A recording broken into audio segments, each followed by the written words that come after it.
Welcome to Club Ambition Podcast, CAP, episode 83. We are back again. I am your weekly host, Sound, and we have the Chubb Corner, Marloon holding it down, but a new producer member, Special guest, whatever you special want to call it. guest. He's definitely Club Ambition member. He's a part of the team. He's family to us. He's helped us in the past when it comes to merch rollouts. He's helped us with content ideas and just brainstorming. Great person to talk to. Great person to work with if you're looking for any visual matters or creative directory. This is your man right here. We Yep. call him Braga. What was our nick? We had another nickname. Braga. It was like a whole other nickname. Or I think we just be like Braga. No, we were like, Uh, you're just screaming Braga. Braga. Yeah, Braga. I remember It's it was Braga. just, yeah, some shit like that. No, we had a whole thing. Brag about it. That's what Brag it was. about it. That's how the Brag Instagram. about it. Yeah, We're because like, he was trying to figure out his Instagram. We were like, yo, brag about it. brag about it. Yeah. We're like, you gotta brag about it. Facts. So shout out to Mike Braga in the building, holding it down. And because of him, we were able to connect with a guest this week, a very special guest, someone that has done a lot of dope shit, if we're being blunt, when it comes to, Rhode Island, especially being from here, but especially being tapped into the film industry. If you look at his resume, the man has a pretty impressive IMBD page. You know what I'm saying? He's one of those. So I would definitely recommend you guys, if you didn't know him, get to know him today. But Rhode Island, make sure to tap into. I know a lot of you guys definitely are already familiar with him, with all of his prior work. A writer, director, actor, you name it. Tom Denucci's in the building. What's up, brother? Thanks for having me. No problem at all. Mike hit me up about it, and I looked you up. I'm like, yep, I've seen some of his stuff. I remember seeing some articles in the past. I'm like, definitely perfect timing, and I'm excited to, it's a pleasure for you to give me some of your time. I know you have a busy schedule right now. You guys just did release week, right? Just happened was it on Friday or Saturday? Yeah, the movie just came out on Cinco de Mayo, Yeah. right on Friday, May 5th. And Yeah. here we are just a few days later. So it's been a crazy, few days. You don't realize how busy you get just that week the movie comes out. It's just like interviews and Zoom calls and a lot of press. So we've been excited to spread the word about Johnny and Clyde. That's my latest movie. Yeah, and, Yeah. Hopefully we talk a little bit about that today. No, 100%. 100%. It's definitely on the topic list, man.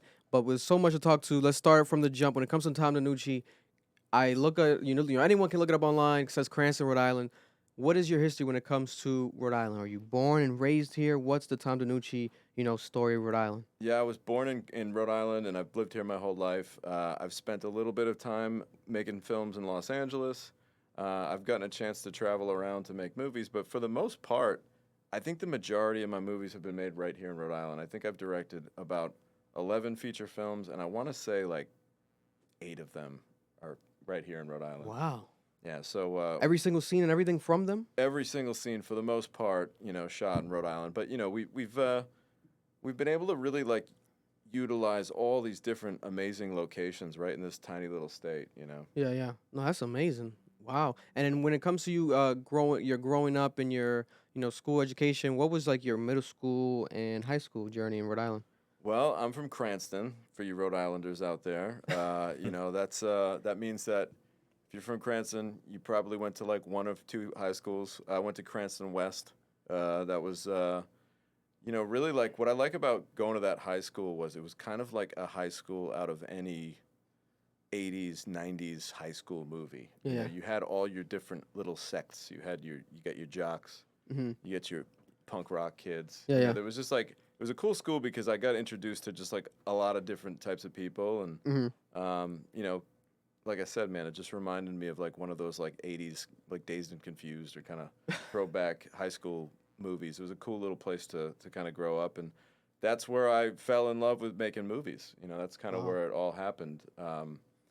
Didn't really plan on making movies. Really didn't think that was even kind of like a career path. You think about when you're a kid, you think, you know about movie stars, obviously. Yeah.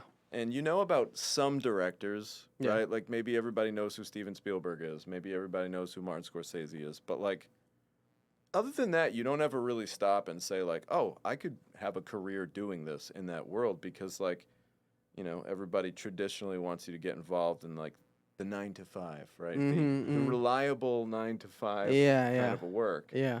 Become a robot. Exactly, and Yeah. that kind of never really fit my personality, and I was never really great at anything. I was always like Johnny mediocre. I'm not trying to make anyone feel bad for me. Like I was okay, but like when it came to like sports, when it came to school, when it came to like whatever I tried to do, I was always just like very painfully average at Average, yeah. everything. And then I just took this one movie course in high school. High school, And that's where it kind of all changed and things started to click for me. And I remember I made a very off-color kind of pushing the envelope, definitely not appropriate for school.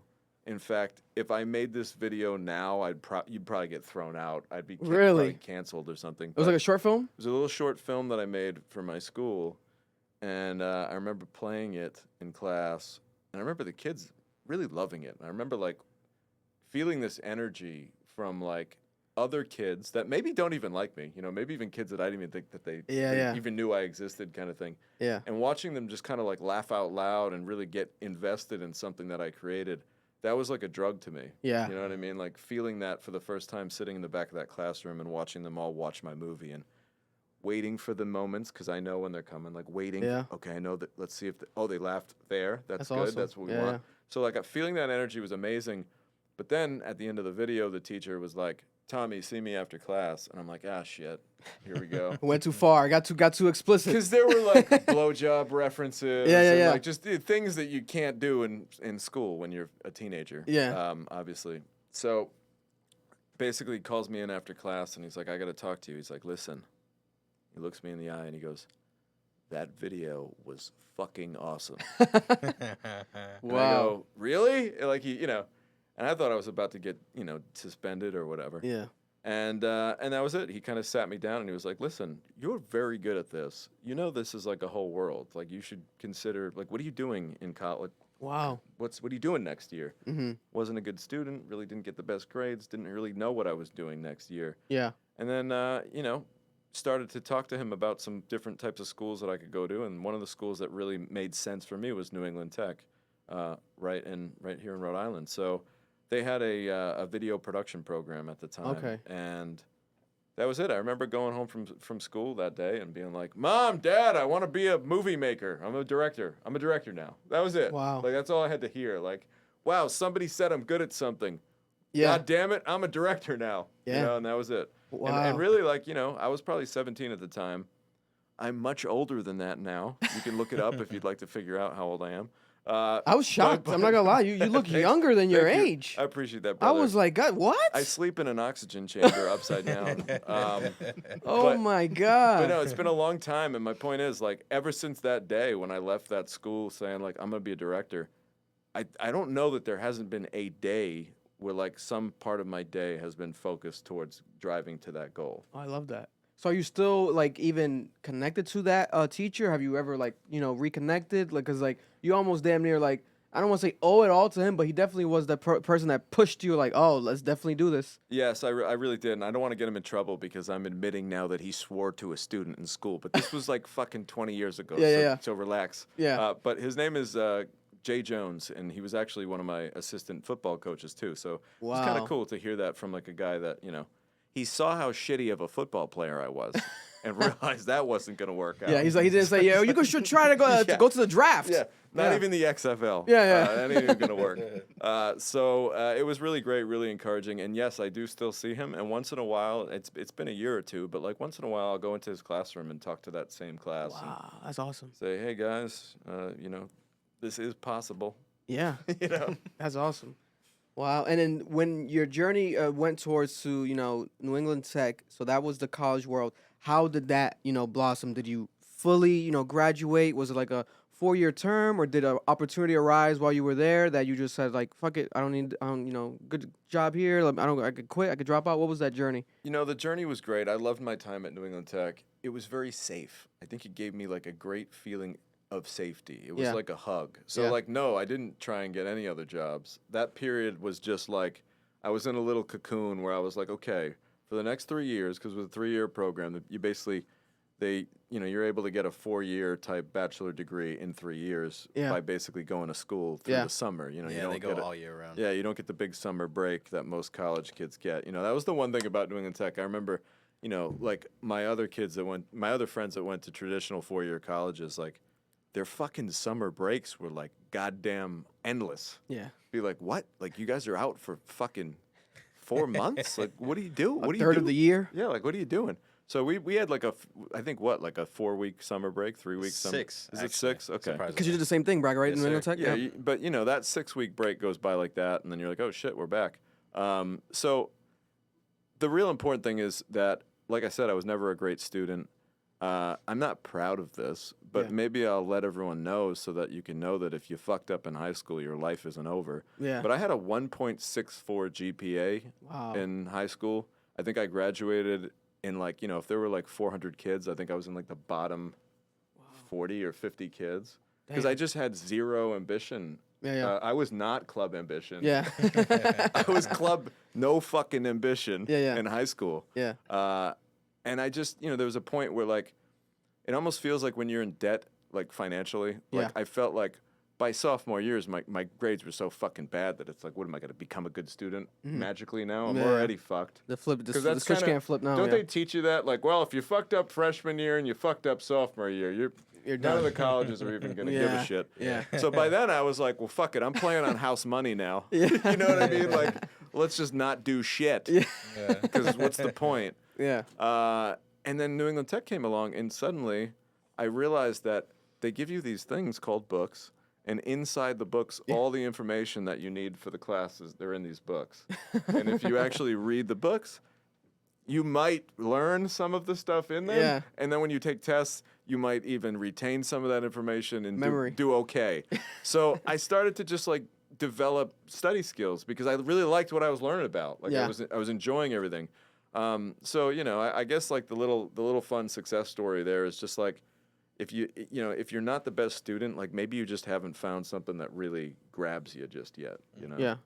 No, I agree with that. You know, it's interesting seeing it from your perspective where like it's similar to mine or anyone else's that I've definitely heard of, but I never heard it from a perspective of yours. Literally, you know, coming as, you know, wanting to be a director where the paths are, you know, damn near similar. It's all about just, you know, doing what you love and just, you know, sometimes you need that push, you know, and it might not come from the people you expected. So that's a pretty cool story. So then now going, or maybe taking a step back, since you did want to pursue this, what is that first memory you have maybe as a child, teenager, or maybe even as, you know, maybe it could have been becoming as an adult, that first movie that comes to mind that made you even maybe want to even pick up a camera? You know, as a kid, you saw that movie and you're like, whoa, that was pretty cool. You know, I was a huge Star Wars fan as a kid. Wow. You know, growing up, like the movie Star Wars, like the original, A New Hope, and of course, like Empire Strikes Back and Return of the Jedi. But like the OG franchise had a lot to do with kind of my just love for storytelling. The combination of like storytelling and great special effects, great visuals, great action sequences, great writing. Those movies were just kind of perfect to me. So I was a huge Star Wars buff growing up. Long before these, you know, you could just like get them on TV. Like, it's amazing to me. If I was a 12-year-old kid right now, Man. I would lose my fucking mind. Because when I was a kid, like, you had the 3 Star Wars movies, and that was fucking it. Like, the special editions hadn't come out yet. So it's like the only kind of Star Wars fandom I could soak up in the 90s was like the occasional Super Nintendo video game that would come out. That would be like a Star Wars based game. Yeah. But like other than that, it was like slim pickings. Star Yeah. Wars was kind of dead in the 90s. So for me, all I had were those movies, and I would just watch them over and over again. So Star Wars was big. And then when I got a little older, Martin Scorsese is a major influence on me. Obviously, Goodfellas, Casino, you know, movies like that. Being Italian American, you know, there's something about Yeah. the heritage is just intertwined into those movies. It's like home cooking for me. So, Yeah. you know, there's a lot of them though. You know, like honestly, like the movie Rocky. You know, Sylvester Stallone is incredibly inspirational to me. The fact that he had this story in his mind, they were going to take it away from him and be like, "Oh, this is a great script. Yeah, we'll take it." But somebody else is going to play Rocky, and he was like, "No, fuck you. I'm playing Rocky, and that's how it's going to go." And the rest is history. So, you know, I've been inspired by a lot of great people.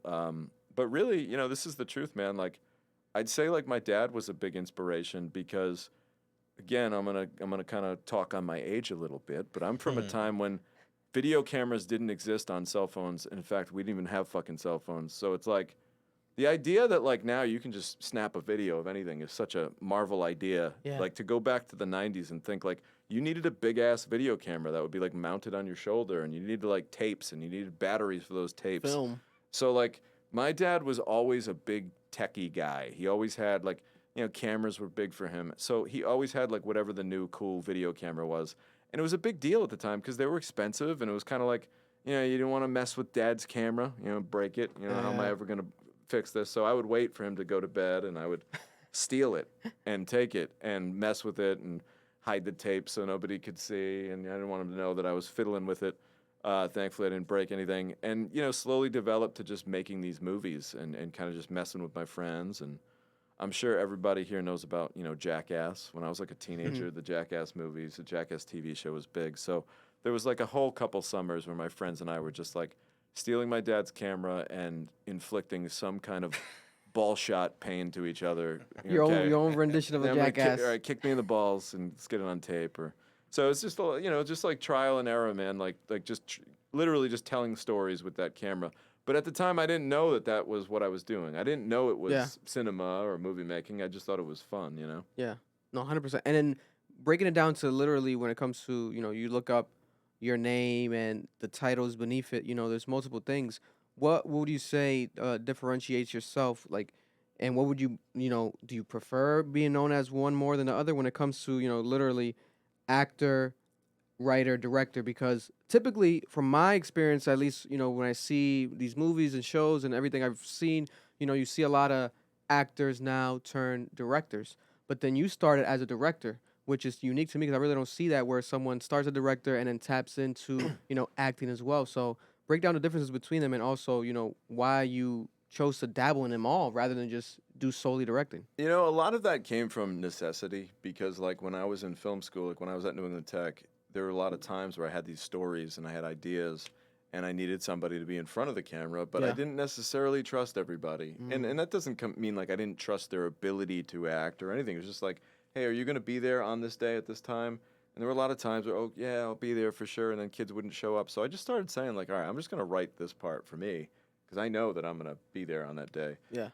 And then it's kind of funny. I had my Jay Jones, my coach in high school. There was another teacher by the name of Tom Strolla who still works at New England Tech.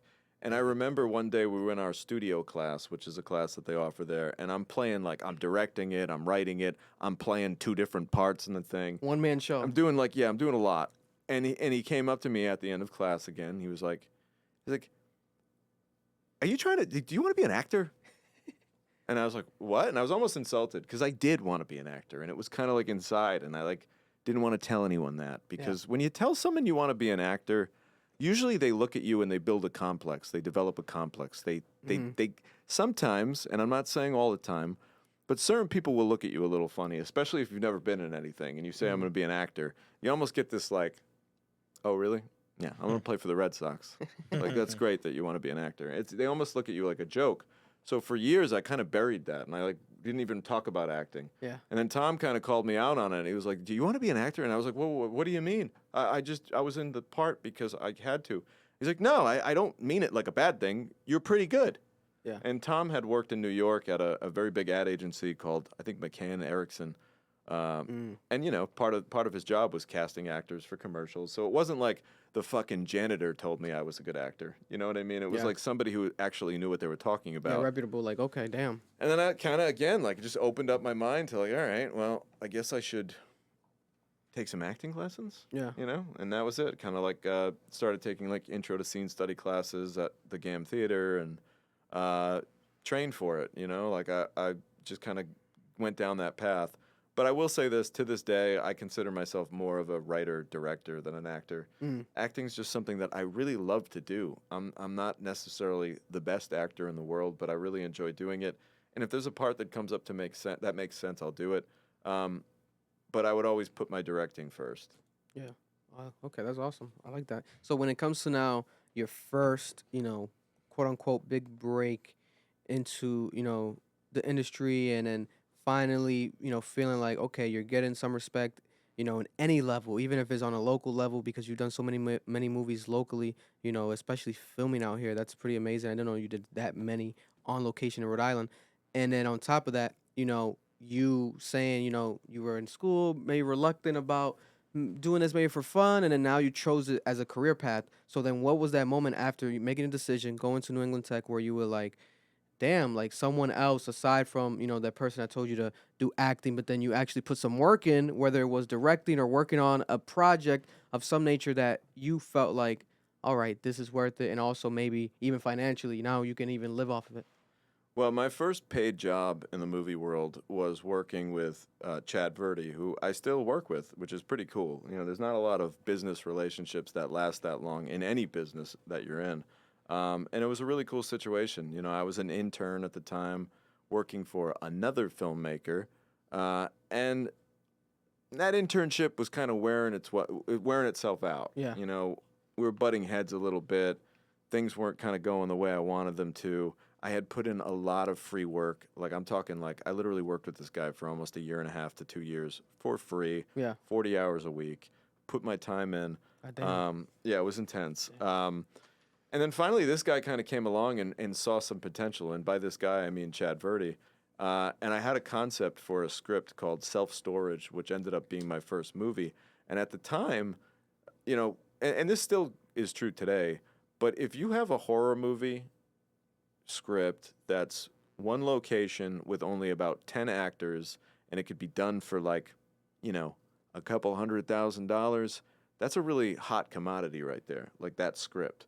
And I had a script called Self-Storage that kind of checked all those boxes. It was about a bunch of kids that party at a self-storage facility one night, and some hilarious hijinks ensue, and a serial killer is basically like killing people in the facility.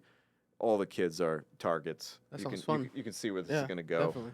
So I basically wrote this very simple script, and not to go off onto a side point to make, but if you're a script writer, you're a screenwriter, what made me so successful with Self-Storage is you can explain it in like 2 fucking sentences. Yeah. Like, I give any quick tip, any writers watching this, if you have a movie idea, if you can't give me that elevator pitch in like 2 seconds, like, what's it about? Oh, it's about a bunch of kids that party at a self-storage place and a murderer is on the loose and kills them all. Like, if you can't say that in 2 sentences, Yeah. you probably should rethink your creative path, because it's too complex now.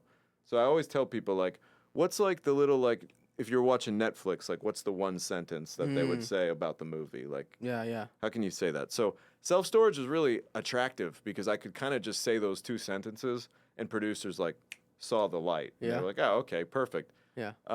So that script quickly got picked up. Chad optioned it for me.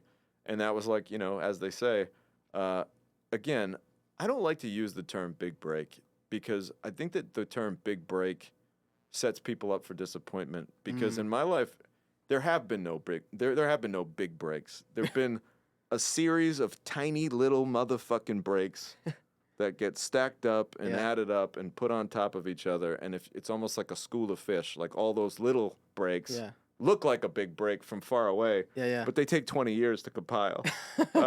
So like that's kind of the thing. Like, when I first started doing this, I was always looking for the big break. I was always thinking, like, this is the fucking movie that everyone's going to see. Yeah. And that's it. It's going to launch my shit and forget it. That can set you up for disappointment sometimes. So, like, now I just look for the little breaks, which is like, okay, we're getting a chance to make another movie. And we're just getting an opportunity. Tell the next story.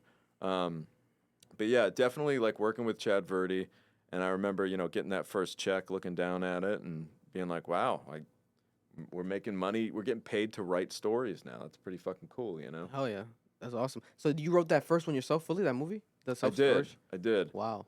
Yeah. And what a real quick rundown of that process, like how long is a script, and how long did it maybe even take you from like start to finish in total? So a script, usually, this is a good rule of thumb. Yeah. It's a page per minute. So if a script is 90 pages, that's your 90-minute movie, roughly. Wow. Okay. And they actually designed the script format that you see was designed that way, timing-wise, so that, like, 100 years ago, they could literally, like, figure out roughly how long the movie was going to be, just by the page count. So it's all different. That one probably took me a good year to write. because there were lots of different drafts, and I had a lot of help. You know, there were other writers that came along the way and like, you know, took the kid under his wing kind of thing. I was 23 years old or 24 years old, so I was like, yeah, okay, you might want to change that. Yeah. Try tweaking this character. Proofreading. Yeah, Yeah. I got some help from some people that I trusted, but for the most part, yeah, it was like a year of just kind of trial and error. And then what you don't realize too is when you go to make the movie and you're actually on set now and it's like, okay, here are the keys, you get to drive now. Well, now there's going to be a bunch of other rewrites that end up happening just Yeah. because, like, out of necessity. Like, Improvisations. like, oh, this is the only room we can get. And I thought it was going to be shaped like more like a rectangle, but it's more like a square. So, okay, we got to put the camera here. Well, maybe he doesn't walk in this door. Let's do this door instead. So there's just like, you always got to be ready to be flexible. But the writing process is everything, man. I've made the mistake of rushing into a project without really making sure the script is there, and it's always a disaster. It's like, it's the blueprint. You know? Yeah. And then break down, for those who don't know, because you said now about 8 movies in Rhode Island? Yes, I think so. So filming 8 movies in Rhode Island, you know, small state in the country, but a lot of people now, I feel like even aside from obviously you being from here, but now you see like Disney and bigger, you know, productions. They've always have had some moments here in Rhode Island, but for some reason I feel like lately it's been picking up a bit more, maybe for budgeting reasons, etc. But get into like the expenses if you can of like, for example, you have a project, you want to make a movie, you want to film in location in Rhode Island. What is like the first couple steps that come to mind when it comes to budgeting this movie and setting it out to be even, you know, possible? Well, there's a lot of like hard costs that go into filming a movie that, you know, what you'll do is you'll hire what's called a line producer, and they're basically the name has it right in there, line items and a budget. Okay. So basically that line item knows all the hard costs. And what that means is like, okay, we've got X amount of actors, we've got X amount of crew people. We know that we're shooting for X amount of days. We know everyone's day rate, so they're all going to get paid this. We know how much food we're going to need to feed everybody. We know how many bottles of water. So like those are all hard costs. Things like, where are we going to go to the bathroom? Like, we got to rent porta john. We got to rent porta potties. We got to. It's an army, so like it really is like outfitting a small military unit. Yeah. And so you need trucks. Where we're going to get the vehicles, gas, vans. So those are like the hard costs that most line producers know about.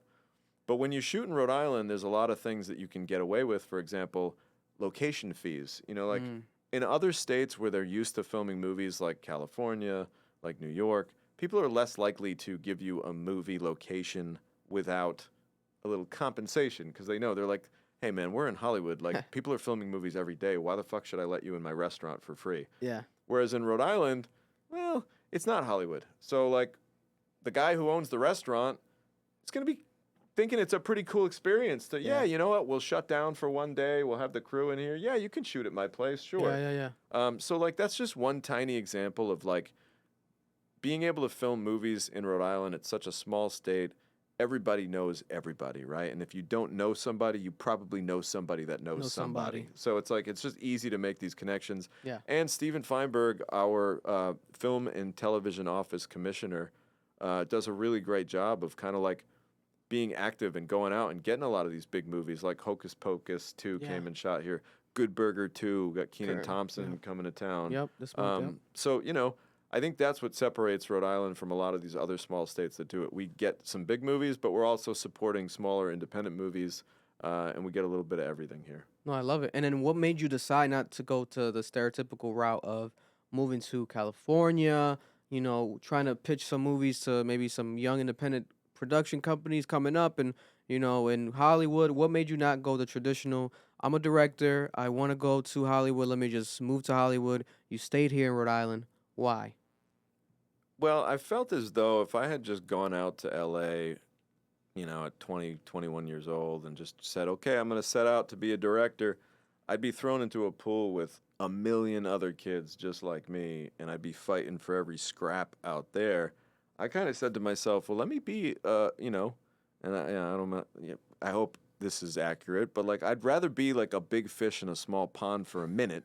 I say that shit all the time. You know, just for a minute, gain a little bit of clout here. Yeah. And then go out to LA, you know, because like I said, I've directed movies in LA, I've directed movies in, you know, outside of the state. But I'd rather go out there with like oh, that's one of those East Coast guys, and he's already made a couple of movies, and he's got a little something going on. Rather than just at the time, maybe it was fear, maybe it was anxiety of like, geez, am I just going to be thrown out? I mean, you hear these awful statistics, and I'm going to paraphrase. I don't want to pull numbers out of my ass, but it's like every day, thousands of people move out of Los Angeles, like didn't make it, like going back home. Yeah. You know what I mean? Like Yeah. ran out of money kind of thing. So it's like I didn't want to be one of those guys. I was like, you know what? And here's the reality, man. I was fucking mind blown that by the age of, I was like 26 years old. Yeah. And I already got my first movie greenlit that I'm going to direct and star in. So it was kind of like, well, shit. I can't do that in L.A. Yeah. Nobody's going to be greenlighting my picture at 26 years old and saying you can star in it, you can write it and direct it too. So, and then once I did that, man, it was kind of like, it was a really great thing. And once something starts rolling with any consistency, I was making kind of movie after movie. There was a stretch where every year I was directing a film. Wow. And then it kind of just got to be the point where it's like, well, shit, like kind of making films here. I'm doing my thing. I'm making connections out in LA.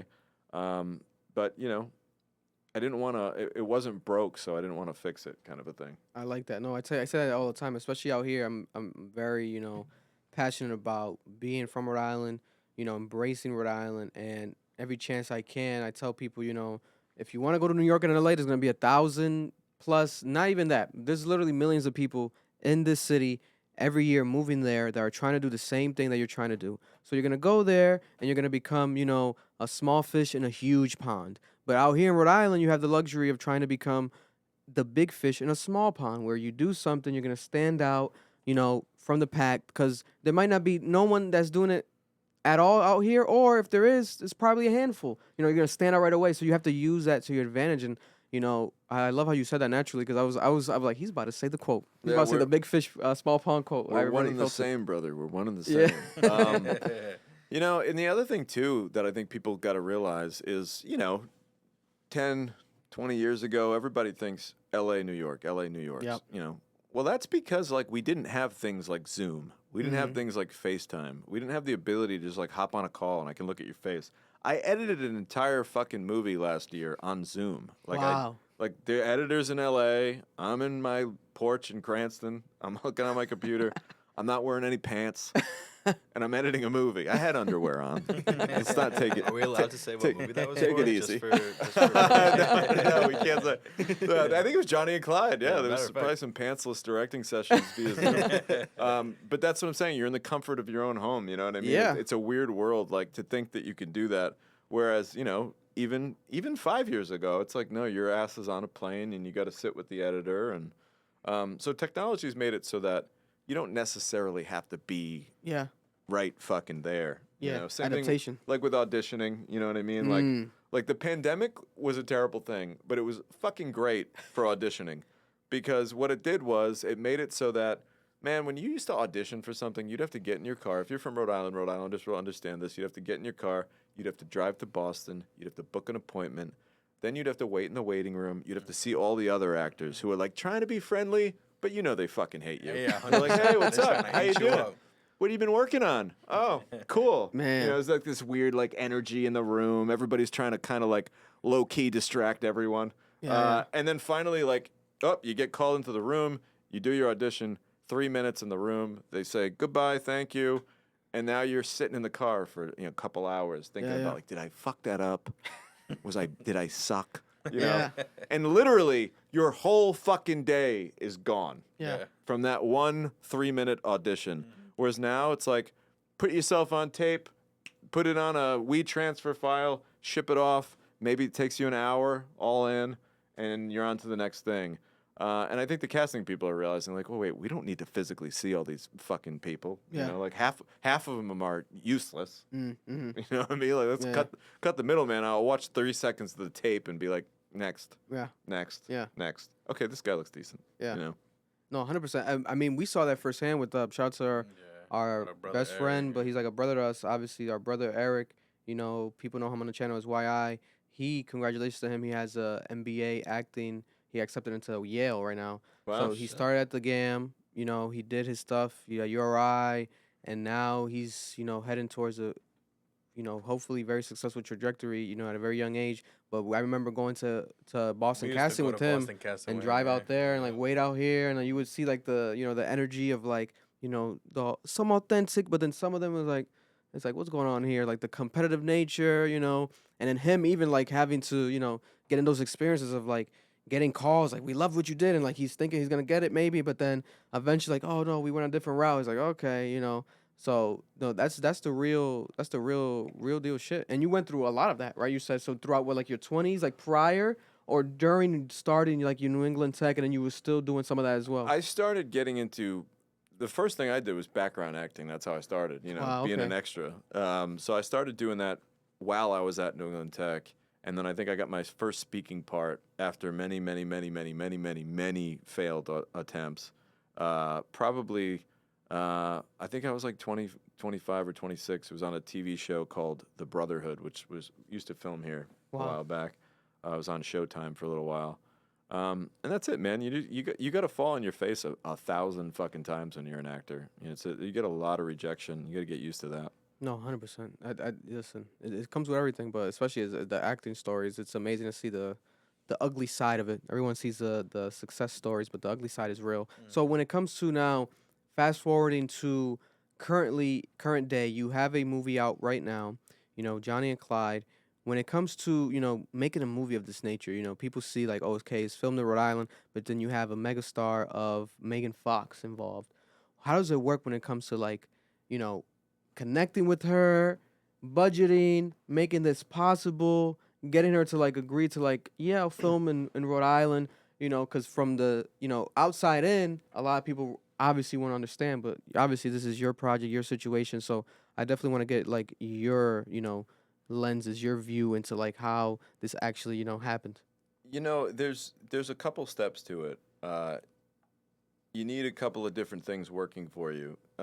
Initially, obviously, it comes down to the script at first. If you don't have good material, a person like a Megan Fox or any major star, what you have to realize is they're not going home at night, cozying up on their couch, pouring their drink that they like and reading 100 scripts.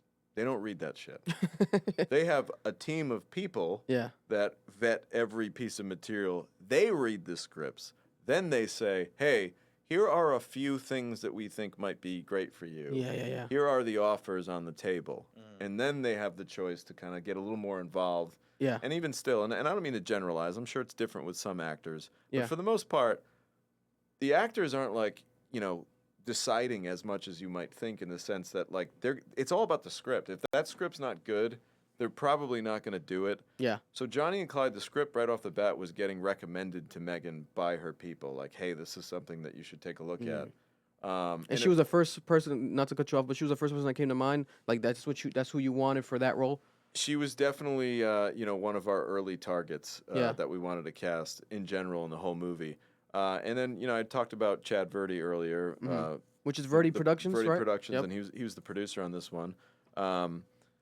He has a great relationship with Megan's team and Okay. some of her managers and reps that he has worked with through, because obviously you'd be shocked, man. It's like there's really only like a few agencies that rep all the major stars that you can imagine. Like there's a handful of them. Like Yeah. literally like Really? 4 or 5 agencies control all the major stars for the most part. My God. So if you've worked with 1 or 2 major stars, like you've probably have a relationship with one of their managers or one Yeah, of their agents, or at agencies. least the company. Yeah. So that helped us too. It was like that maybe got us in the door a little quicker.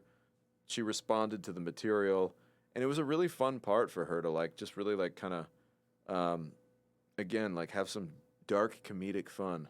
Yeah. Yeah, no, I saw that. It was pretty awesome. And then when it came to now, even now budgeting, does it become a situation where obviously a person of her nature becomes, more expensive than a stereotypical, just someone that doesn't have necessarily that name? Or does it become a situation where money is an issue, but not really, because she might literally genuinely appreciate the role and wants to actually get involved? There's always a chance that an actor sees piece of material and they really respond to it, and they'll come in at, you hear people come in at discounted rates and things like that. But at the same time, you've got to understand like when you have a person of that caliber, everything suddenly goes up in terms of you got to have the right makeup person now. You've got to have the right costumes, like You the gotta get the clothing that they premium wear. premium porta potties now. Well, yeah, I mean, it's just like, and listen, this is going to sound like, please don't think that this is me saying that these people are divas or anything like that. It's just an A-list star is used to, and not even used to, just they expect a certain thing on set. And that stuff's all in their contract. It's all laid out in the language. Yeah. And again, and I know this sounds crazy, like when I wasn't in the business, I didn't get it. And I was like, why do they give all these actors all these things and they seem like they're pampering them? And it's like, no, like it's really hard what they have to do. Like the entire movie see their face on the poster? Yeah. That's them. Like everything about their person Reputation, everything. is pushing this thing to make sales. Yeah. Driving you to click and watch the thing. So yeah, they do need all of those extra things to make sure that they're in the right headspace, physically, mentally, to walk out of their trailer and crush that scene. Yeah. So you understand that the more you do it, the more you realize like all the little things that actors might request. These aren't crazy demands. It's just like, hey, this is what I need to make sure that I'm going to show up to work and like perform the way you want me to. Yeah. So yeah, I mean, definitely there's always going to be some extras when you have a talent like that. But I have to say, man, working with Megan, like you never know what you're going to expect. And I can't tell you, like, she really was, I don't want to say easy to work with because that makes it sound like it was just all fun and games. But like really just like willing to play, willing to experience what this character had to offer, and easy to get along with. Funny, had a great sense of humor. Yeah. It's funny when you work with a star like that, people almost immediately you get a lot of like, so how is it working with Megan Fox? You almost like get the like, we're waiting for you to say something voice. Oh, she was a bitch. And it's like, and I'm just always like, she was awesome. I don't know what you expected me to say, but like you can hear the tone, like, so how was that? It's like, what do you mean, how was that? She was great. She was awesome. I had a great experience. Yeah. That's just, I guess, it's kind of funny. The more removed from the business, the more people think they know about it. Yeah. You know what I mean? I get that. Like they're all the way in the outside and they feel like they know what's going on in the inside, especially like someone of her nature where she might have like, obviously, she has such a huge fandom and lore, whereas like superstar status, doing movies for so long, so it's gonna come with that. So, and even when I saw the photos that Braga posted, I was like, oh, that's pretty cool. How like even MGK was on set and seen in Rhode Island. I'm like, that's awesome because it goes to show you like she was so comfortable with having like her partner there, having her relationship there, and like it shows that she was in her zone and it was like very comfortable setting. Yeah, that was a fun day on set. That was one day that he showed up. Yeah, it actually just again crazy scheduling stuff. I think he was doing a show in Boston that night. Oh, wow. And, Boston's Perfect. only an hour away from us here in Rhode Island. So he kind of just like, or he might have had an off day. He was doing like a show and had an off day. And he just came down, hung out on set for maybe a few hours, hung out with her. And, it was very normal. Yeah. It was very oddly normal. That's awesome. Just like a boyfriend visiting his girlfriend on a movie set, Yeah, or at work, I should say. Yeah, at work, yeah. No, that's awesome. Yeah, shout out to MGK. He showed us some love and stuff. We were featured in one of his documentaries, so that was pretty cool. Oh, cool. Yeah. I was like, that's pretty dope of him. So he's always has some love over here on Club Ambition. Shout out to MGK. And when it came to now going back, because like I said, you have a hell of a resume because of the names that you worked with. When it comes to going back to the collective, working with the likes of Tyrese, Don Johnson, and Ruby Rose. Individually, let's start off with Tyrese. What was that experience? Someone that's so, such a very explosive, dynamic and, a legendary actor. Marlon especially knows because he loves the Fast and Furious franchises. Like, he's diehard. He literally applied. Tell him you did today. You applied? I applied to watch all 10 movies and just jot down like all the car crashes and shit like that. And they're gonna pay supposedly $1,000 or something like that. They're saying. Wow. I'll do it for free, bro. What's it for? A website or? It's for BuzzFeed. Yeah, BuzzFeed's doing it. Yeah. Yeah. So you're gonna be like a car crash expert on the film. Yeah, pretty much, man. Pretty much. Yeah. Yeah. So Let's see if they're gonna accept it. Regardless, I'll watch all 10. yeah, I'm like, I was just like, for fun. Marlon He's does like, that "Yeah, for I'll just do free. it." It'd be funny Yeah. if like somehow we needed like a key witness in court to be like a automobile crash expert, and you're actually qualified to do Hey, that. It's the now. guy. Like, are you sure? Are you qualified for this? Well, not exactly, but I've seen all 10 Fast and the Furious films, and I've analyzed every crash. Every single crash. So I'd say that about Yeah. qualifies me.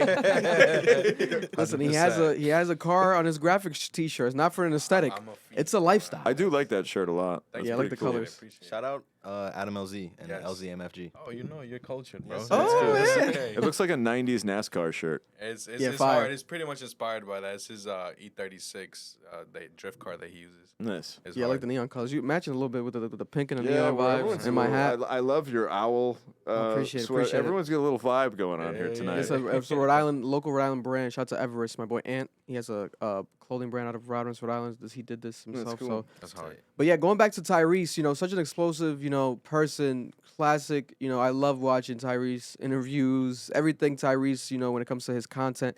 But you being involved in this movie, for those who don't know, also for context, the collective, is it out? Is it It's going to be coming out, I believe, the end of the summer. end of the summer? Yeah, Okay. maybe early fall. Please don't quote me on that. But we shot the movie in October in Massachusetts, and I'm super excited about this one. I mean, it's nothing but like nonstop action for Yeah. like 90 minutes. Wow. And you, in that situation, you wrote and directed that one as well? I just directed this one. Okay. This one I kind of came in working with my good friend Richard Switzer. He's like a brother to me, so it was really fun to work with him because he's an LA guy. I'm a Rhode Island guy. We don't always get to link up, but when we do, it's a blast. And this movie was awesome. Tyrese was intense, man. I mean, like, here's the thing with Tyrese, like, as a younger-ish director coming in with Tyrese, like, you think to yourself, well, shit, man. Like, you think of the fucking massive movies this guy's been on, the budgets that he's worked with, the directors that he's worked with, Michael Mann, like all these like legendary people. You want to come correct. Like, you don't want to fuck up. Yeah. So working with a guy like Tyrese definitely makes you be on your game.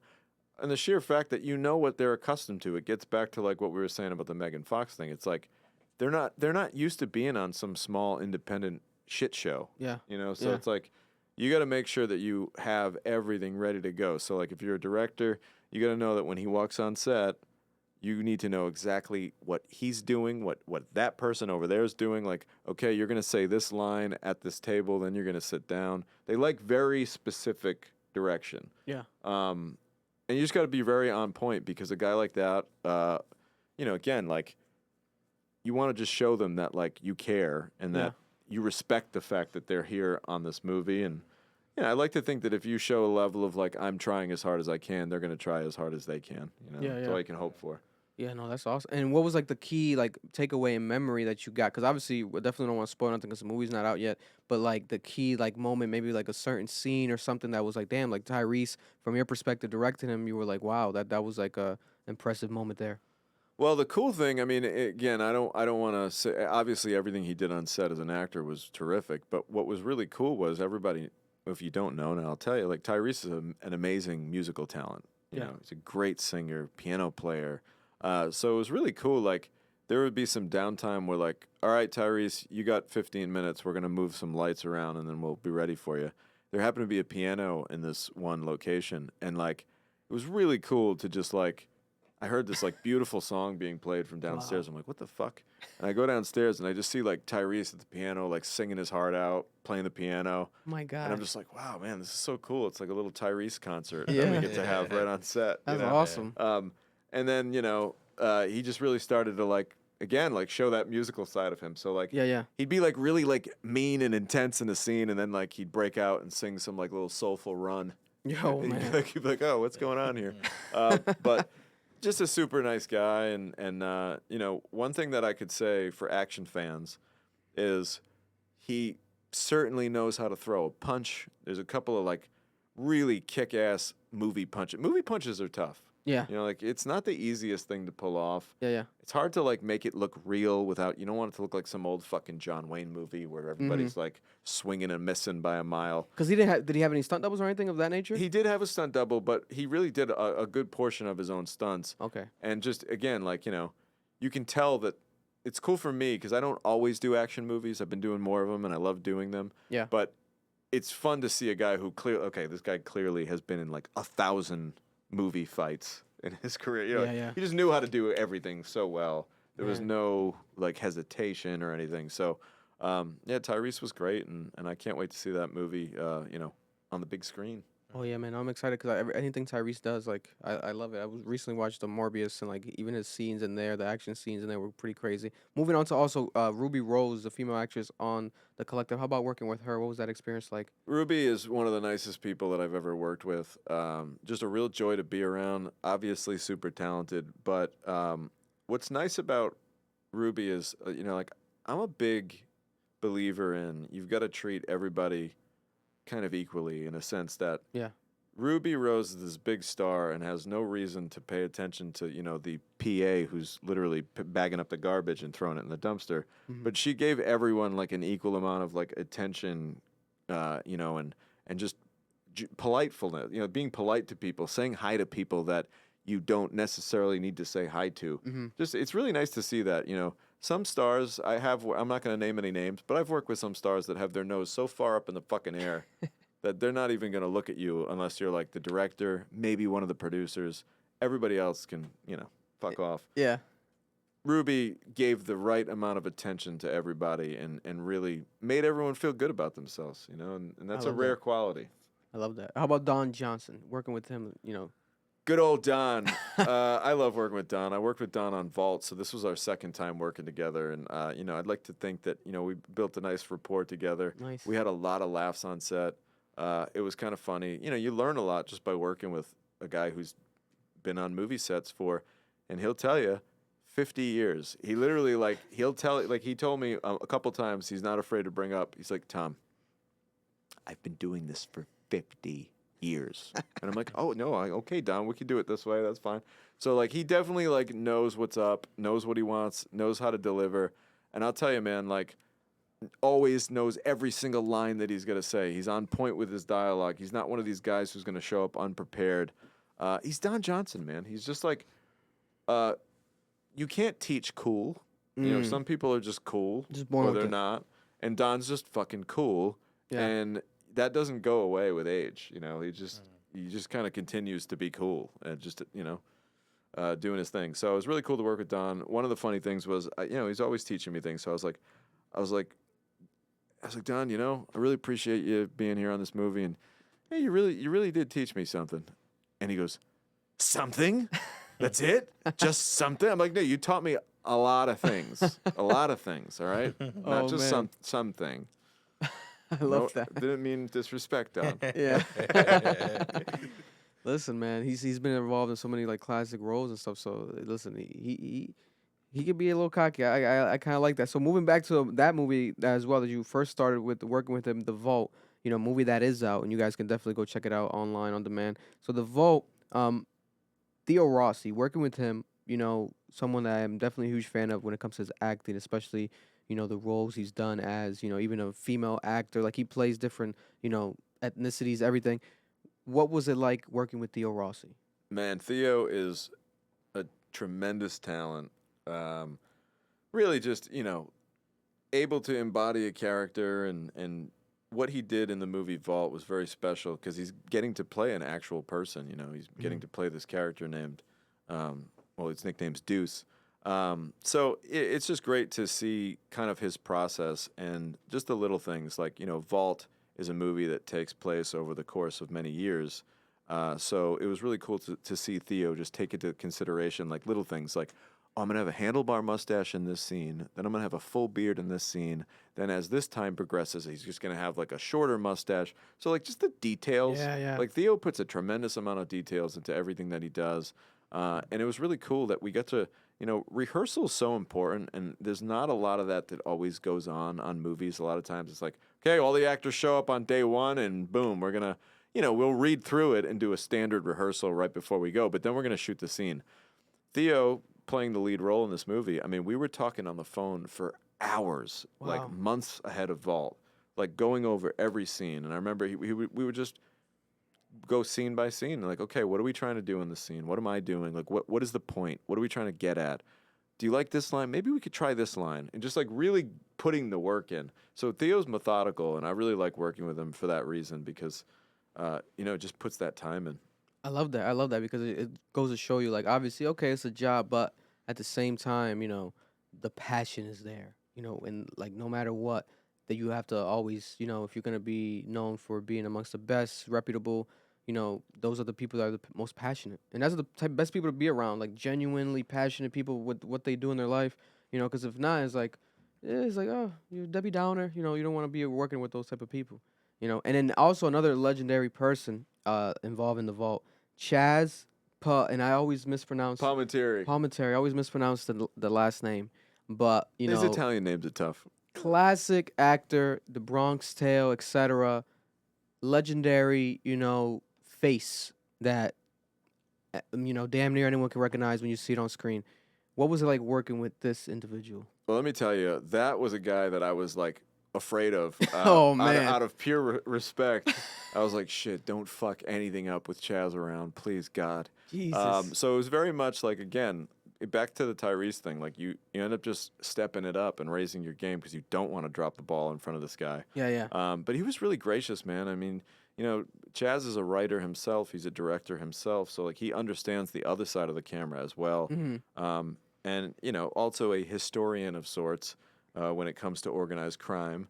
And Vault was based on a true story, so he already knew like some of the key players. He was like aware of some of these guys and their stories. So being able to play Raymond Petriarca, who it's time goes by and names can sometimes fade over time, but there was a time when Raymond Petriarca was a name that was known really all over the country in terms of mafia bosses, and right here out of Providence, Rhode Island. So Chazz getting a chance to play such a legendary character like Raymond Petriarca, I think he loved that. Yeah. I think that meant something to him, and you could tell like this wasn't just another job for him. Yeah. No, I love that, and I agree. If I would be around that man, I would literally think, well, I'm stepping into going back in time, and now I'm in the Bronx Tale right when he walks in the room. It's like, you got this sense of like intimidation, like, oh my God. He's very intimidating, and what you wouldn't realize about Chazz is he's very fucking tall. Yo, man, He's like 6'5". wow. Yeah, like I never realized. I mean, he You looks gotta like a look up big to guy him. on camera, but yeah, he's like a pro basketball player. He's 6'5". That's My fucking tall. God. That's fucking crazy, man. No, I love that. And then now, was that filmed in Rhode Island? That full We movie? filmed everything but 2 days on location in the desert of Palmdale, California. Because Okay. during that movie, there's like a flash where we go to Vegas. Yeah. So flashback. we filmed the deserts of L.A. for Vegas. Wow. Okay. And then when it comes to Chazz, would he be the answer to this question? Who's been like the biggest actor that you've had the pleasure of either both meeting or just working with or like exchanging that connection in the business so far? I think the biggest, it's tough. I'd hate to say like who the biggest actor I ever directed is because I don't want to, I don't want anyone to be mad at me. I'm bigger. But yeah, exactly. But Define big. definitely Chazz is definitely like again for an Italian American guy from a place like Cranston, Rhode Island, where it's Yeah. a very like again heavy Mhm. Italian American population. Like guys like Chazz were like superheroes to us growing up. So Chazz was big, but there've been a lot. I've been lucky, man. I've gotten to work with a lot of really talented people that if you saw them in the grocery store, you'd be like, oh my God, that's so and so. So Yeah. it's been a lucky run, and I'm excited for who's next because Is there someone in specific that Yeah. you want to work with? Like who's your dream like actor or that's a great question. I would say it's kind of funny, man. Like I mean, De Niro would be really special, to work with De Niro. I've always, I could just rattle off a list of 100 De Niro movies that are really special. But as far as like, there's an actor by the name of Walton Goggins who I really like a lot, who's kind of, he's a character actor that's talented. But honestly, man, like, I'm excited to always just work with someone new. Yeah. It's like anybody new that you learn a little something, whether you like them or you dislike them. And I've don't get me wrong, I can't think of any actors that I dislike that I work with. But Yeah. whether it's like, oh my God, I love this person, or okay, I could maybe skip the next one. yeah. You always learn something, and you learn a new trick, or it's like coaching players. You know, I make a lot of sports references. I'm a little bit of a sports junkie, and being a director is a lot like being a head coach of any team, football team, baseball team, because you've got all these guys on your roster and women, all these players, I should say, on your roster, and every single one of them is going to gravitate towards a different style of coaching. Like, you're not going to be able to coach everybody the same way. So it's kind of like figuring out, like, ooh, this person likes a little motivation. Ooh, this person likes me to stand off a little bit. This person needs to be taken aside when you got to say something. This person doesn't mind if you just shout it right out.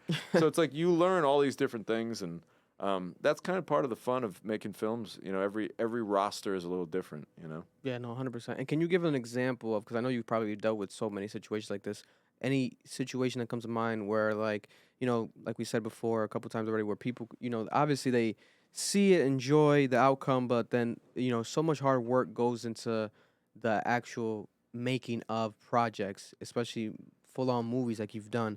Can you break down maybe one moment that comes to mind, if you have an example, like where you did so much shit, you moved everything around, you might have spent hours on it, maybe damn near sometimes days, for just a quick scene that was maybe 10 seconds, you know? So much work into put into something to just get maybe 10 seconds or something so short, you know, so good, so right. Yeah, I mean, there's a lot of examples like that. It's kind of funny. Like, I feel like you just basically summed up filmmaking in its essence. You know what I mean? Because the whole thing is about all this preparation for something that you're going to use for like 2 seconds. Yeah. You know, I did a Christmas movie, which was pretty cool. It's called Saving Christmas. And we had a Rube Goldberg in there, which is, you know, these like serious, like elaborate sets of, you know, the bowling ball goes down the chute and activates the pin, which launches the thing, and like a series of, you know, we made our own Rube Goldberg, and that took a long time to make. It had a train set that would travel along the train, and then it would flick something that would have a balloon go up, and it was pretty goddamn elaborate. Probably spent us days, and you know, it's on screen for 10 seconds, 12 seconds. But again, like, those are the shots that are oddly the most satisfying. Yeah. You know, because, like, you put the work in. And I often say this. It's like, I don't know if you ever wore a custom suit or, like, a really nice suit. Like, a really nice suit. Prom. Is like, if you look on the inside of a really nice suit, you see all this elaborate fucking stitching and this elaborate, like, silk pattern sometimes. And it's gorgeous on the inside. And you say to yourself, why the fuck do they put that on the inside? No one's ever going to see it. And it's like, no, that's not true. Yeah. There's going to be that 1 second where you go into your pocket to grab something, or there's going to be that one moment where you lift your arm, and someone's going to see the inside of that suit for 1 fucking second, and they're going to see how immaculate that thing is, inside and out. And that's that 1 second when you make that fine suit where it's like, oh shit, even the inside's gorgeous. And it's like, that's like making a movie. It's like, wow, that 1 5-second shot where, like, wow, look at all the background actors, and there's fireworks, and the cars are going by. It's like, hey, it's a fine suit we're making here. The inside's got to be good too, you know? That's a fucking bar right there. Yeah. I like that right there. I never thought about that perspective. That's very true. You know, because it's just true. Unless you pull a Will Smith and then you just, you know, Fresh Prince of Bel-Air, you know, rock the suit inside out. You know, but not everyone's Will Smith. Everyone's not, you know, Fresh Prince of Bel-Air. Well, you know, you want to break the Bel Air Academy dress code. Yeah. You're not afraid to do that sometimes. Yeah, go for it. You know, but yeah, I'm definitely I'm gonna use that, but I'm gonna definitely quote you on that. Thanks, brother. I mean, I think that goes for any facet of life. Yeah, you know, it's exactly. Like cleaning the little spots that you think maybe someone won't see. Yeah. Until they do see it, and you're like, oh. Yep. Forgot to dust on top of the microwave a little bit of dust there. Like, oh Exactly. God damn. It looks crazy when the guests are here. But then moving on to like some more of like the darker side maybe, or like some of the stuff that you might have witnessed or stories you might have heard, and just your perspective on it, because you are, you know, in the industry, you know. Right now, when the past couple years has been like the huge story, you know, with the Harvey Weinstein and the whole like scenarios of people, you know, being pushed towards a maybe uncomfortable position to maybe like get a big role. And then maybe a lot of stories, you know, people have said it where from their perspective is like, man, like we said earlier, I just maybe was looking for my big break and I needed to do this. What has been like your perspective, like being firsthand, you know, being involved as a director, writer, and also an actor on everything that's been happening with the, you know, Harvey Weinsteins and this type of world of people being forced or being put in positions to, damn near sell their soul or just do something out of, an obligation for that moment instead of properly being a professional to just get the role. Well, I think that unfortunately that kind of thing was probably going on for a long, long time. Yeah, yeah. And I think that we can all be fortunate that that incident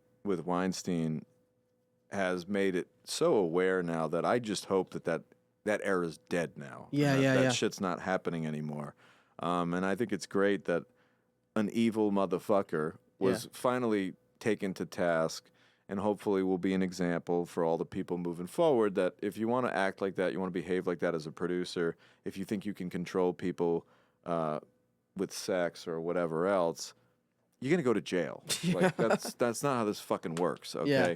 And unfortunately, sometimes, the business that we're in this entertainment world, fame is such a crazy thing and people have such an obsession with it that, I mean, unfortunately, I guess people make certain decisions that, they feel like they can manipulate people that are seeking this fame and, they'll do anything. And that's just horrible. So I'm just glad that all came out.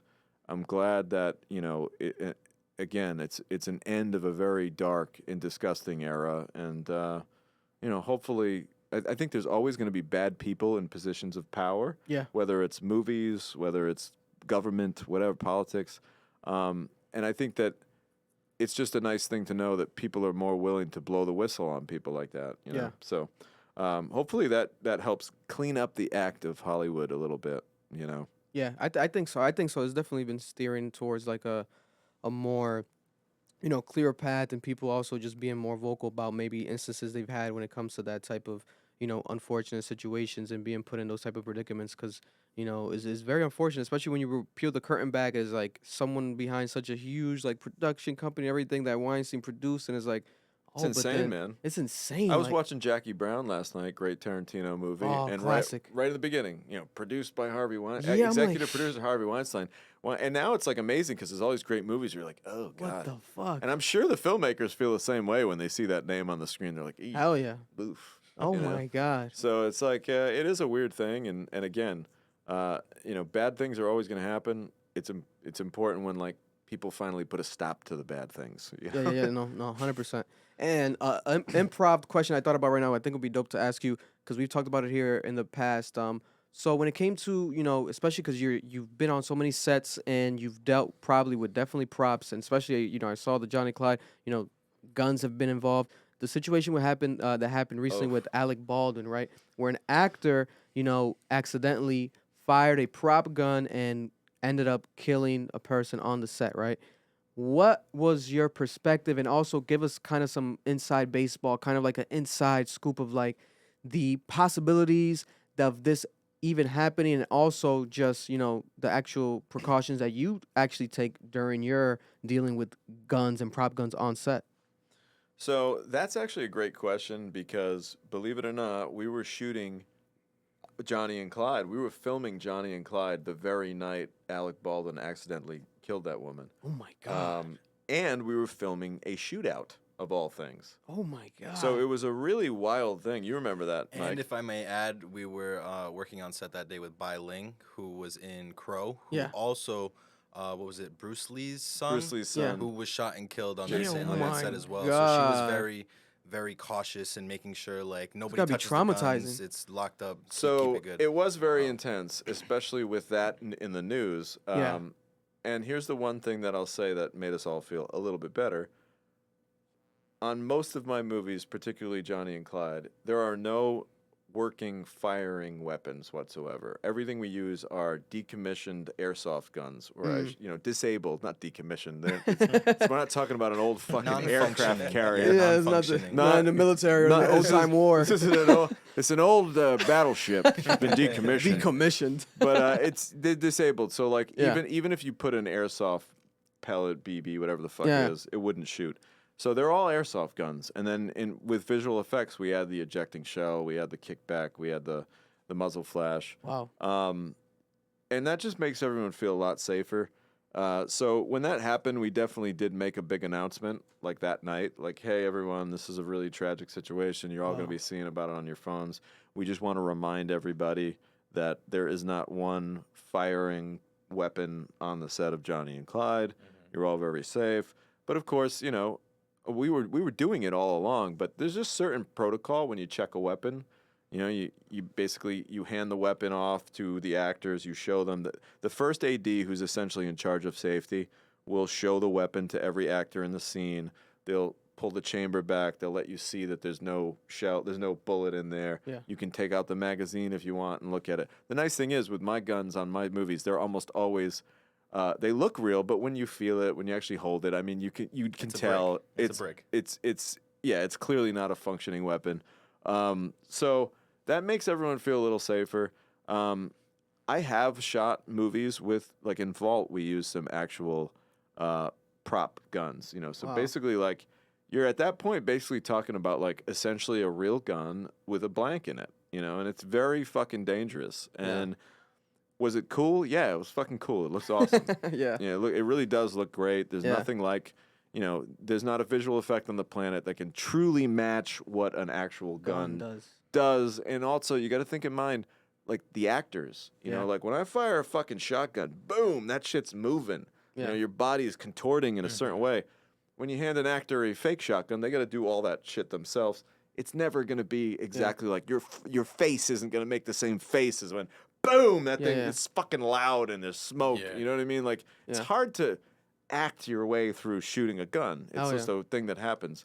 But I would much rather deal with that and let's act our way through shooting than having an accident, because that's just what that was. It was a terrible accident. But to me, it was beyond an accident. It was really stupidity. I don't know if you're aware of this, but during lunch that day, they decided to take the guns target shooting Oh in the man. desert, go plinking as the gun people call it. Oh man. So there they are with, you know, and what must have happened, and please, if I'm butchering this, forgive me, but what must have happened is somehow in the process of doing their lunchtime target practice, some real bullets got mixed in with the fake bullets. Yeah. And, you know, that this shit can happen, you know, and Yeah. again, when you don't have any live ammo on set, that shit's never going to happen. So I prefer to do things that way. Yeah. You know, just it's just peace of mind, you know. Oh no, 100%, man. That shit, man. That I remember when that story broke here, we were all going crazy. We talked about it for weeks on this podcast. We're like, fucking Alec Baldwin, what the hell happened? What the hell's going on? You know, and then I think now like the charges I believe dropped and like that situation figured out in his you know, in his favor. But also, in your opinion, what would you think in that predicament? You know, if it was, you know, per se, maybe like how you said, would you kind of think how I would think? Well, maybe the person at fault would have to maybe be the person that put that bullet in that gun, maybe the prop people that made that initial mistake. Even though it's such a, obviously we're not lawyers here, so it's like such a difficult. It is tough. I mean, it's hard to speculate on that stuff. I wasn't there. Yeah. I don't know what Alec Baldwin was doing. I don't know if he was just like willy-nilly blowing yeah. the thing around. But the reality is, at the end of the day, he thought it didn't have real bullets in it. Yeah. So yeah. whose fault is that? It's the person who's in charge of checking the weapons and putting them Right. in there. And you know, an actor on set, yes, we always say this. I'm not a big gun guy, but the couple times I've shot at a range, treat every gun like it's loaded, right? Like even if it's a prop, whatever. Yeah, you're right. But when you've been making movies for 30 years and people hand you prop guns all the time, you're not expecting a fucking bullet to fly out of that thing. You know, Yeah. like that's not on your radar. No, hell You no. know? That shit, man. Definitely, you know, condolences to the people, the families affected in that situation right there. And then moving on to something even more current, you know, literally fresh off of how many days it's been now? 6 days removed from the writers' strike that has been, you know, ongoing right now in the industry. The biggest story happening. A lot of movies, a lot of films have been paused. A lot of TV show productions have been paused. MTV Movie Awards yesterday, where the live show was paused. They did, I think, pre-recording clips, etc., but they paused it. And for those who don't know, because we haven't talked about it here on the podcast yet, so the Writers Guild of America, which represents 11 almost 1,200 screenwriters, they went on a strike Tuesday, May 2nd, until now, currently still ongoing after contract negotiations with studios, streaming services, and networks failed. And there's been a bunch of protests happening, ongoing walkouts, etc., at studios, and even famous celebrities coming out and supporting actors, coming out and supporting and saying, you know, the obvious: without the writers, we're nothing, you know. Pete Davidson, etc. The names go on. It's going viral all over the internet. You being a writer yourself and also an actor, I think it's perfect timing, and also unfortunate timing that they have to go through this, but perfect time that you're here to get your perspective on the ongoing, writers strike walkout. What's your take? I think it's great. I think that they need to stand up and get what they want to get out of these money-grubbing producers that are, probably being very greedy with the situation here. And, let's think about another thing that we don't realize. The industry has changed so much in the last 10 years, even in the last 5 years with, it used to be you write your movie, it goes out into the theaters, and then it's going to be on DVD, and that's pretty much it. Now there's thousands of platforms. There's like a million different ways that your product can be seen. Yeah. And I know that one of the issues that the writers are talking about is fair compensation for all these different ways of outputting their stories and their movies. So I feel like the technology has outgrown the way that we're currently doing business. Yeah. And it's almost like that's what's part of this strike. They got to kind of be like, all right, well, guys, we're not getting our money off. We're not getting them residuals off of the DVDs like we used to. We're not getting all the money from the theatrical releases like we used to because less movies are going into theaters because it's all about the platforms now. So, all right, we got to get a little something on the end here for the aggravation. And you're right. I mean, let's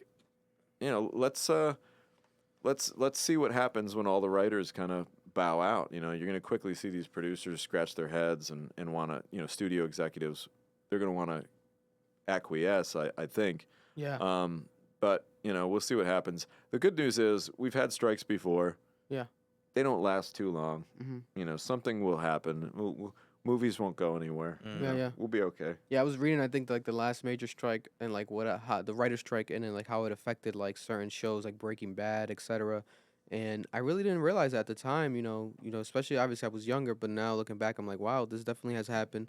History repeats itself, but I think the timing of this, which I do definitely want to get into after the next topic, with everything happening with AI, etc. We see it going viral all the time now with music in the music industry. We talk about that a lot here because that's our main, theme of everything that we involve in this company is music, artists, hip hop, and AI, how it's affected that. But especially now when it comes to these writers, I know a lot of them have been saying that. Has that affected you at all, this writer strike currently? Has it come to, Rhode Island yet? Or has it been just something that maybe down along the lines might affect maybe future projects of yours if you want to maybe reach out to writers, etc.? We know that people are now on strike. Yeah, one of the things that I've noticed is there are a couple of projects coming down the line that, I noticed everyone's either trying to get their project done as quickly as they can or push it a little bit just in case. So there's definitely a little bit of a cloud looming over the business. I Yeah. think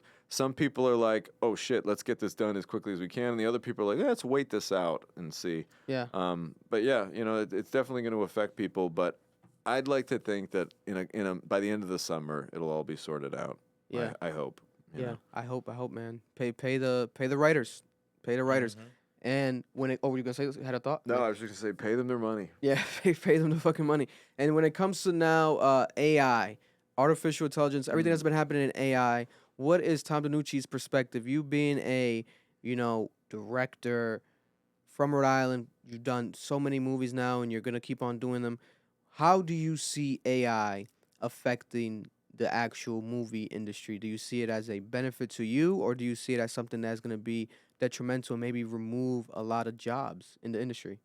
I mean, I definitely think that AI is a very interesting but very terrifying thing.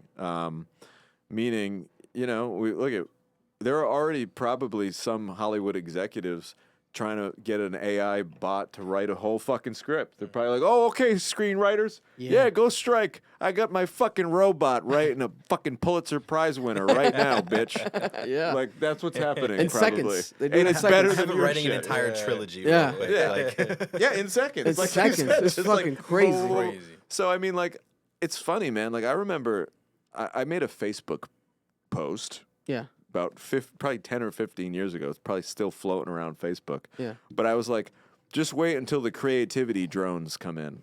like the creativity drone. Like we can write your script for you. Oh, you kind of a predicted thing. this. And it's like, yeah, because like think about it, man. It makes sense. I'm not a techie guy, but Yeah. you could take every screenplay ever written, upload it into a server, jumble it up, and now this robot's got access to all these different storylines and character development scenarios. Why couldn't a robot write a terrific fucking script? Yeah. So I mean, like, I wouldn't be shocked if you see that happening.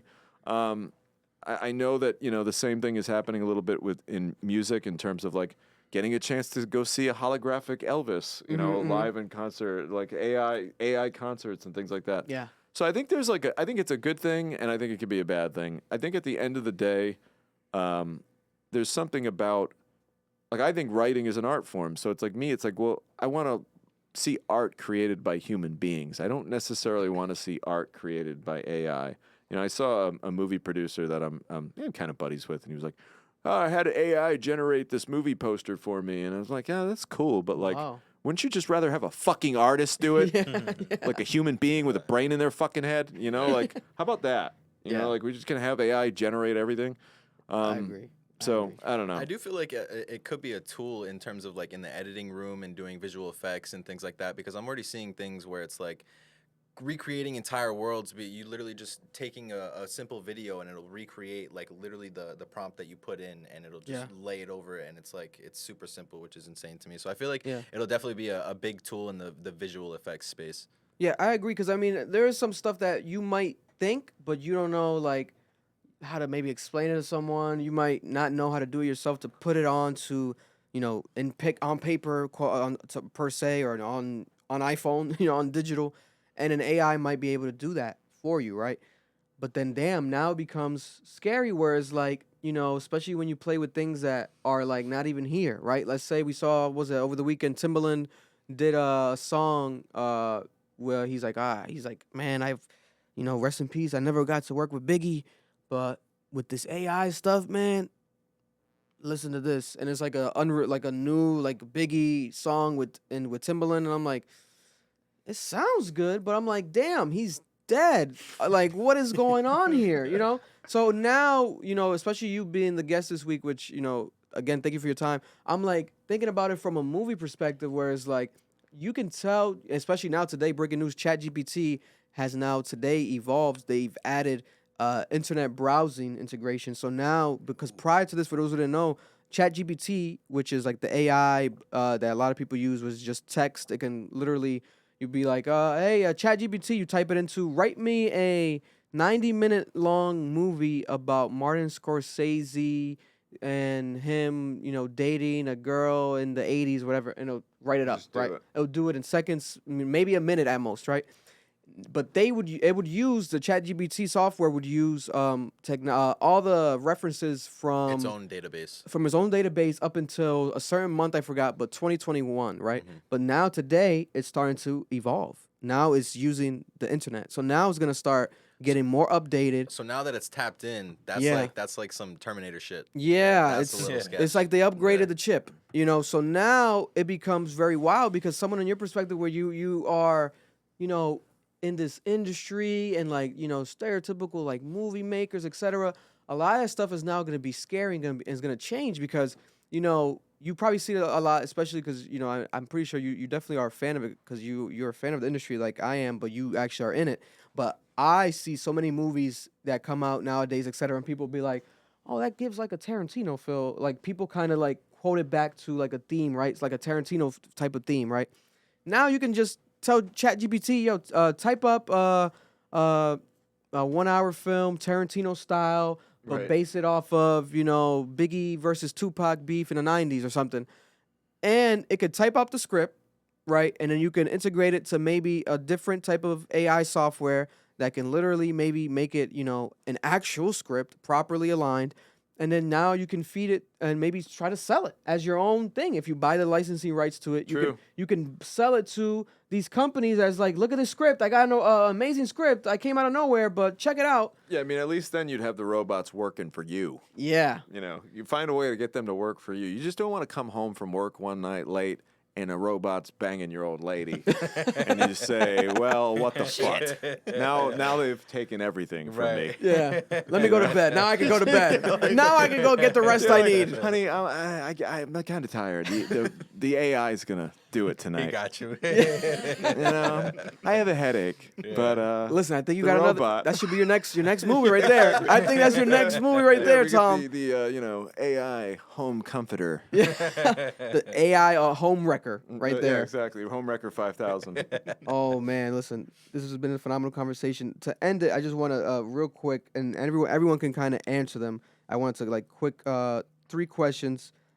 Just your favorite or who you would say is the best of all time when it comes to like your own personal interests. When it comes to, first of all, directors. My personal favorite director of all time is Quentin Tarantino. I love Quentin Tarantino. I probably feel like really more for the sequencing and the theming of his projects and how they're so, there's an essence in it. It's like almost like a flavor. It's like You amazing. can like- immediately tell you're watching a Tarantino. yeah, movie. it's like Yeah. there's something about that makes me respect it so much, and how he's supposedly, lining up to do his 10th film, and like that was gonna be his last film. It's very like wow, like a book almost, right? Like perfect start to finish, right?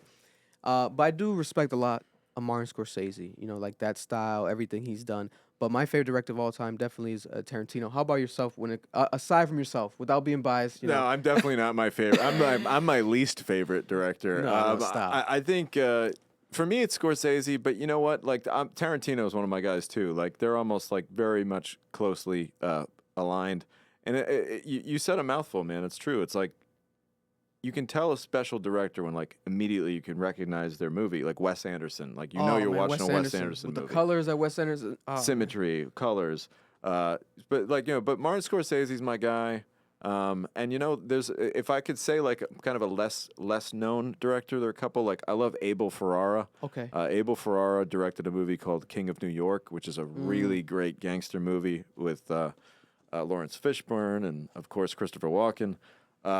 Did a lot of gritty '90s independent movies, but I also like John Waters. John Waters made movies like Cry Baby and Serial Mom, and they were just kind of like, bizarre, kind of like weird.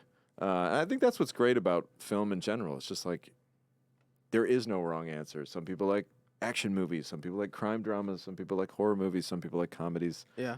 There's a little something for everybody. It's nice, No, 100%. I agree. And then favorite movie. My favorite movie of all time, I used to for a long while going to Tarantino was Pulp Fiction, but I really, really, really love Goodfellas. I think Goodfellas is like man, 10 out of 10. What would be that first movie that comes to mind? Like, it's my favorite movie of all time. For me, it would be The Big Lebowski by the Coen brothers. Wow, I love The Big Lebowski. Yeah, The Big Lebowski is a really special movie of Big mine. It was in Lebowski's good. heavy rotation when I was, a teenager. Yeah, Big Lebowski is good. And then favorite actor of all time, mine right away, DiCaprio by a landslide, by a huge landslide for me. Tough. I think I got to go back to the De Niro on that one. Robert De I think Niro. Robert De Niro just makes me. He's like a warm jacket that I get to wear. I just feel goddamn cozy when he's on my screen, and from his performances as a young guy, like in Godfather 2, Taxi Driver, all the way up to, what he does now. I don't know. Taxi Driver probably my third, like in my top 3 favorite movies of all time. Taxi Driver is So my good. God. Even Raging Bull, everything like. You know your movies. Oh man, I'm listen. Don't get me started. I'm a nerd with this shit. We like that. It's pretty crazy, But listen, it's been an honor. Any thoughts or any last thoughts or any questions or anything at all? I don't want to, nothing. Nah, it was a pleasure. Yeah, great Thanks for having me, conversation man. amongst favorites, podcast episodes I've ever done. And where can the people find you? Because I definitely want people to check your shit out. Because man, especially from this day on, I want to continue, to support you and spotlight you because you 100%. are Rhode Island. Oh, thanks, guys. You're Rhode Island, and the shit you're doing is amazing. So I want people to make sure to check your shit out always going forward. So where can people find Tom Denucci? So I about a year ago started up a YouTube channel, which that's why I'm in major respect for the kind of numbers that you're bringing in on this podcast and on your No, channel. It's just appreciate it's you. baffling because I'm sure, and the cool thing about you is when I first got here, you said, "Hey man, this has been 7 years now. Yeah. Shit didn't happen overnight. No, like definitely you not. got to build that and foster that, and I respect that because I can tell you, like, you know, and I got like 1,300 subscribers right now.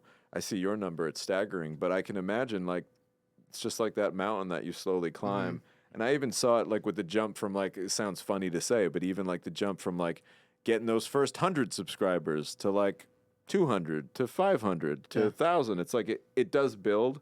So big respect for you. Like, I can imagine you. the amount of daily dedication that you've probably put into that to get to that point. Thank you, man. So for me, if you'd like to check out my YouTube channel, just check out Tom Denucci Film. Punch that in. My YouTube channel will come up.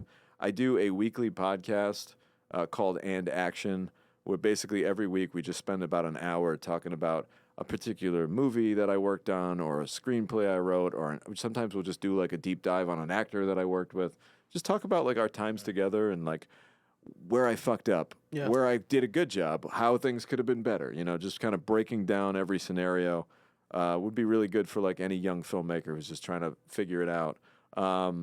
And of course, I'm on Instagram at Tom Denucci. Follow me, Tom Denucci, Denucci. Those Italian last names, man. What are you doing putting two C's next to each other? Where do you come off doing that shit? Yeah, find me on Instagram. And, you know, just I'm pumping out a lot of content now. The cool thing is I have Mike Braga here, my assistant on Johnny and Clyde, and he was just rolling his camera like a crazy person during the whole movie, getting a lot of great behind-the-scenes footage. So we've got tons of that shit. I love it. A lot of great Megan Fox behind-the-scenes videos and things like that, just us doing our thing on production. So now that the movie's out, I'm legally allowed to put it all out there without anyone trying to sue me. So go to my YouTube channel and check out all the great behind-the-scenes content that we're posting on the regular. There we have it. We appreciate everybody out there. Rhode Island to the world, per usual. And there we have it. Cap, Club Ambition. We are out.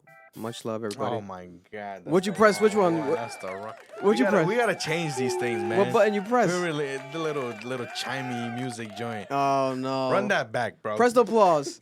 There we go. Love you guys. See you guys next week. Love.